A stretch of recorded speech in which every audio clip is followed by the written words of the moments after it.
So in today's class, I want to show you guys how to make this beautiful corset top. I've already made mine and it came out really nice. So I've decided to share this video into two because the video is too long. So the first video you are going to be seeing is the pattern drafting of this top, which is this first one. So we are going to be drafting the pattern of this top in this video. So if you are yet to subscribe to my channel, kindly subscribe now and keep on watching. So let's go into the video. So guys, to start up this tutorial, I've already drawn a straight line at the top of the pattern paper, which will serve as the starting line or the shoulder line. So from this shoulder line, I'm going to come down to mark my bust point, which is 9.5 inches. And then still leaving the tape at the shoulder, I came down to 13 inches, which is my under bust point. So I marked it there, and now I'm going to go ahead to mark my waistline, which is 16 inches. So I'll just go ahead to use my ruler to draw straight lines across these points I marked. So this is the bust point line, this is the under bust line, and this is the waistline. So for this particular blouse we are trying to recreate, you would notice that the blouse didn't end at the waistline. So the blouse length actually came down to have that back-like effect. So from the shoulder, I'm going to come down to the length I want my blouse to be. So I want my blouse length to be on 22 inches. I marked it here, and then I'm going to draw a straight line across this point I marked. So this last line will be labeled as the M line. So now on the shoulder line here, I'm going to measure a round neckline. And because we don't need the top of the neckline here, I'm just using this as a guide so that you guys can understand what is going on. So I'm just going to mark 3 inches for the neck width and 4 inches for the neck depth, and then I would connect the 2 points together to form a round neckline. So we are actually not using the upper part here because it's a corset. This is just a guide so you can easily understand the pattern. So now from the center of the shoulder line here, I'm going to come in to mark my shoulder measurements divided by 2. So I made a point there. Now from this point, I'm going to come down by 1 inch, and then I would connect this point to meet the neck width, and this would form the shoulder slope. So from the shoulder slope, I'm going to go down to mark my armhole depth. To get your armhole depth, you divide your bust measurement into 6 and you add 1.5 inches to whatever you get. Now I marked it here, and then I drew a straight line across this point. Now I'm going to connect the shoulder slope to meet this new line, and then I'll go ahead to label this new line as my chest line. So now I'm going to take the measurement I have from the top of the shoulder slope to this chest line to divide it into 2, and then I would mark the midpoint. And from this point, I went in by half of an inch. Now on this chest line here, I'm going to divide my bust measurement into 4, and I marked it here. So now I'll go ahead to connect these 3 points now. That's from the shoulder slope to the midpoints at the armhole depth. Just like you see me doing, connect the 3 points together, and this would form your armhole curve. So the next thing to do is to mark half of your nipple to nipple measurement on your bust point line. So the nipple to nipple measurement is also known as the bust span. So my nipple to nipple measurement is 7 inches, divided by 2 is 3.5 inches. So I marked it on the bust point line, the under bust line, the waistline, and on the hip line as well. Now I'm going to connect the 4 points together using my straight ruler. Now guys, coming down to this waistline, I'm going to come out of the straight line here by half of an inch on both sides. And on the bust point line, I'm going to come down by 1 inch here. So now I'm just going to connect this new point to the points I marked on the waist.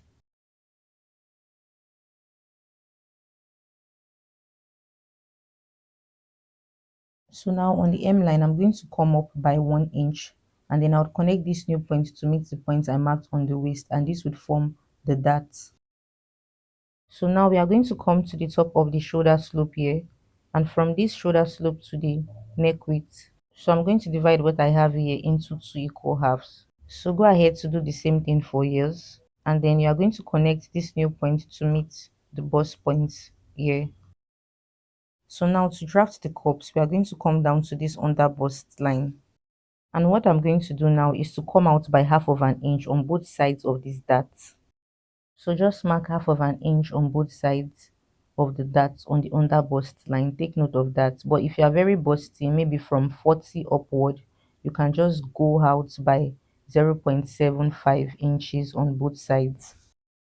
So once you have done that, you connect these points you marked by the sides of the dart on the under bust all the way down with a straight line to meet the M line, just like you see me doing.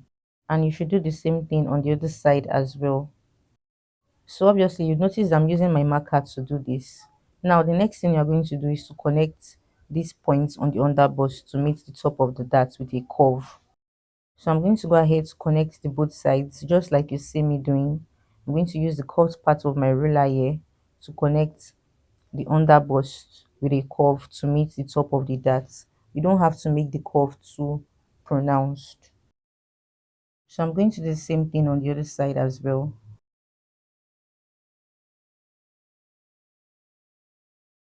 So from this chest line, I'm going to go up by 1 inch. So this depends on how covered you want your bustier to be. That means the cups. So if you want yours to be more covered, you can increase it to 1.5 inches. If you want it to be a little bit exposing your cleavage, you can just reduce it by half of an inch. But me, I marked 1 inch above the chest line. So now the measurements I have in between the darts at the under bust is 1.5 inches. So I'm going to be sharing this 1.5 inches at the top here for the bustier. So on this side going towards the center, I'm going to mark half of an inch. And on this other side going towards the side, I'm going to mark 1 inch. So if yours is more than 1.5 inches, just go ahead to separate it equally as well. So you give the smallest part to the part going towards the center and the bigger part to the part going towards the sides.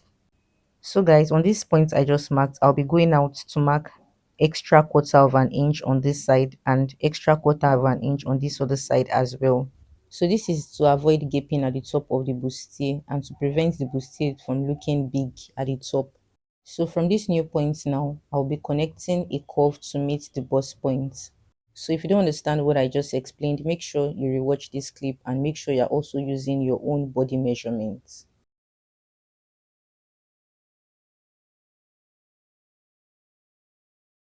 So guys, there's something I want to draw your attention to. When making cups like this for your corset, you'd notice that one of the curves is usually longer than the other.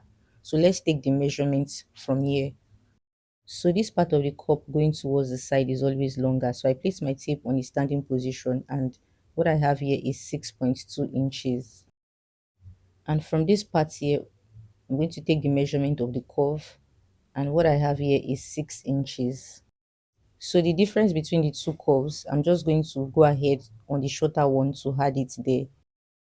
So by the time we stitch it down, we won't be having any issues in the middle. So I'm just going to go up by that difference and then I'm going to connect it like this. And this is basically all for this part. So guys, for the small space we have between our two cups, so from the center of the chest line here, I'm going to come in by half of an inch. So I'm just going to go ahead to use my marker to make it more visible here. And then I would connect this half an inch I came in by to the top of the curve, just like you see me doing. So we are trying to get one part of the cup. Now from this point here, I'm going to arrange the curved part of my ruler in such a way that the underbust points will be connected to this half of an inch I came in by from the chest line. And this is going to give me the first part of our cup. So now to get the second part of the curve, what we are going to do is to take the distance between these 2 points. That is from this point here to this point here. And then I'm going to divide it into two equal parts. So I'll use my tape measure to divide it here to mark the midpoint. So the center point is right here. And from this center point here, I'm going to come down by half of an inch. And then from this half of an inch here, you're going to make a line towards the side of the pattern paper. Just go out here towards the side of the pattern paper. And then you're going to use the curved part of your ruler. You place it this way to connect this point to make the top of the curve, just like you see me doing. So now for the second part of the cup, I'm just going to place my curved ruler from the under bust here to meet this half of an inch I came down by on the side. So now make sure that you are placing your curved in such a way that it gives you enough space for your bust to sit properly. So make sure that when you are taking the measurements from the under bust, it's actually coming into the under bust line directly. Can you see? Make sure you are giving that space for the bust. So we are going to label the cups so we don't make any mistake. So this is going to be labeled as number 1 and it will be facing this direction, and this is number 2 facing the opposite direction. So basically we are done drafting out the corset part of this blouse. So this is actually what I've been doing and it works perfectly well for me. So now the next thing I want to do is that I'm going to be placing the body measurements on this chest line here. I'm going to take my bust measurement divided by 4. I marked it here. So here, like I always do, we are going to take the dots we have in between here. This is 1.5 inches. I'm going to go ahead to replace it here as well to mark 1.5 inches. Now coming to the waistline, I marked my waist measurements divided by 4. And then I'm going to take the measurement between the dots. Take note, you are taking the measurement from the 2 marker ends. This is 1.5 inches. I replaced it here. Now on the M line, I'm going to place my hip measurement divided by 4. And then I'm going to replace the dots in between the 2 marker points. Yeah, this is 1.5 inches. I'm going to replace it here as well. Now I'm going to be connecting all these points together. So I'm just going to go ahead to join the last point together with my curve to give me my body shape. So once you are through with that, you are done drafting out the front pattern. So I'll go ahead to cut out the pieces. So make sure you're paying attention to the areas I'm cutting so you don't make any mistake.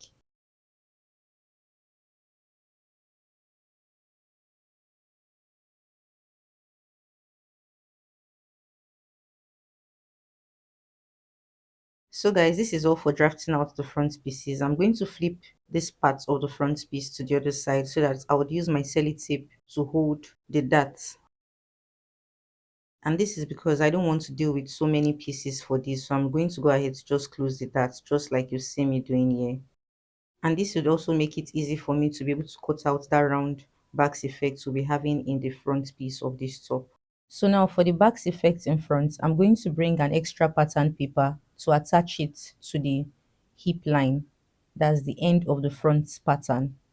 Now I'm going to be using a sellotape to hold this down, and you would also notice that the sellotape is starting like half of an inch away from the hip line, and this is because I want to be able to identify the hip line here. Can you see it? So now the next thing we are going to do now, from the waistline on the side here, we are going to be marking 2.5 inches. This is where I want my curve to start from, 2.5 inches from the waistline on this side. So this is where the length of the blouse ended. So I'm going to place my tape from that point to mark 2.5 inches as well. Now I'll be connecting these 2 points together. But before doing that, from this point I marked, I'll go in to mark 2 inches, and then I'll connect these 2 points together first before connecting it to the third point. So just take note of how I'm placing my ruler to do this. So I'm using the curved part of my ruler to do this. So now I'm going to use my curve to connect from this point to meet this new point at the waist. So now I'm just going to use my marker to outline this curve, and then I'll go ahead to cut it out. And this is all for the front pattern. So we are going to use this particular part to draft out the back pattern. So this is the pattern paper I'll be using for the back pattern, and it doesn't need a zipper allowance because we are going to be attaching loops to the center back. So there's no zipper allowance at the back. So as you can see, I'm just placing the center of my front piece directly on the center of the pattern paper. So I'm going to start tracing from the top here into the side all the way down to the waist, and then from the waist I will extend it to the side here, and once I get to this end here I would stop tracing. So the back pattern isn't going to be having the backs. There's no need for us to trace out that area. So now from the top here I'm going to be drawing a straight lines across this point into the center of the pattern paper, and I would also be drawing a straight line at the end here into the center of the pattern paper as well. So this particular part, we're actually using a freehand method to get this. There's no need for you to start drawing the patterns from the beginning, like drawing the shoulder and all. This is the best way to go about it. Remember that we are going to be having loops at the back. So at the top here, I marked 1.5 inches, and at the bottom, I also marked 1.5 inches. I would connect both points together with my straight ruler. So yeah, you can decide to go in by 1.5 inches or 2 inches, but I won't advise you to go in by 3 inches because it's going to be wide at the back. Except you want the back to be too opened, but for me, I don't want it to be too opened, and that is why I used 1.5 inches. Now I'm going to label this as the back pattern. So from the inner part here, we are going to be having loops around here, while this outer part isn't needed anymore.